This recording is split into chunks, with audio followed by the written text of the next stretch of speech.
good morning, Group 52. Matthew chapter 7, verse 18 says, "Every tree that does not produce good fruit is cut down and thrown into the fire." This verse is a little deeper than just food. You see, every connection in your life should produce good fruit. Everywhere you invest your time, your energy, anywhere you visit should produce something. From everyone you speak to during the week, every friend, every coworker, the job you go to, the church you attend, everywhere you visit should produce something if your time and energy is being invested there.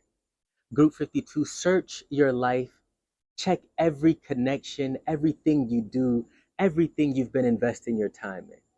You should be able to see good fruit.